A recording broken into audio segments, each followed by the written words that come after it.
sugar industry provides substantial socio-economic contribution to the Philippines. Production of sugar contributes about 69.7 billion pesos to the national gross domestic products. 62% of world's sugar is made from cane. Several processes are being undergone to produce refined sugar from cane.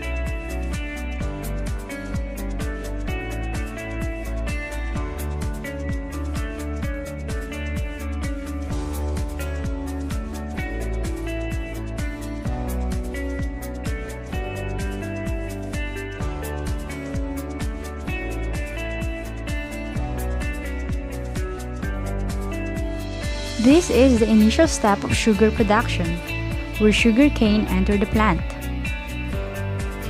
The first step is shredding process that is done by knives. In this process, the hard shells of the cane are removed. The cane then pass through another types of knives where they are cut into smaller sizes. This is the chopping process after that comes to the crushing of the cane, which is considered as first step towards removing the syrup from the cane. All of the previous processes are applied to is the syrup extraction process by increasing the active surface of the cane. Raw material rail the milling process is then applied where further crushing takes place on the crushed mills. The addition of water in this part is very important, as it increases the size of the syrup obtained and reduces viscosity. This is important to ease the obtained syrup. Order processes. After being filtered, the syrup then is stored in weighing tanks before added to the liming tank. The weighing process is very important to calculate the amount of lime needed for clarifications. Lime is then added to assisted desegmentations of collidal particles. The syrup is then heated, then transferred to clarifiers or continuous settler where phosphoric acid is added. The solid parts, scum collected from the bottom of the continuous settlers, is then transferred to a rotary vacuum filters to remove the adhering syrup. The syrup from the clarifiers is then transferred to a multi-effect evaporators where the syrup is concentrated by evaporating most of the previously added amount of water.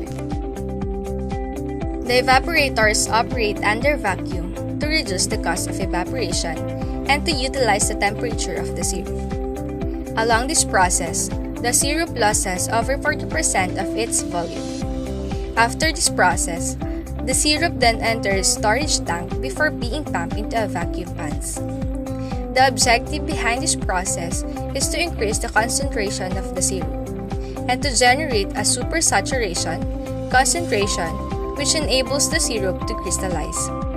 The water concentration from this process is reduced to only 10%. Previously formed sugar crystal are also added to the syrup at this stage.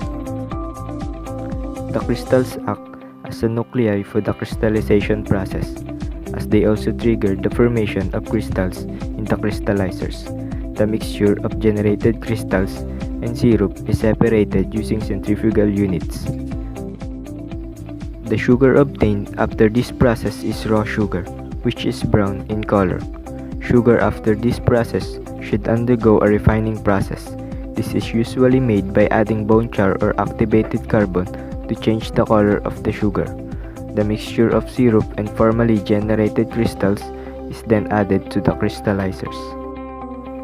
As the crystallization process continues, the concentration of the syrup is reduced, and the process is terminated when the concentration reaches the saturation level.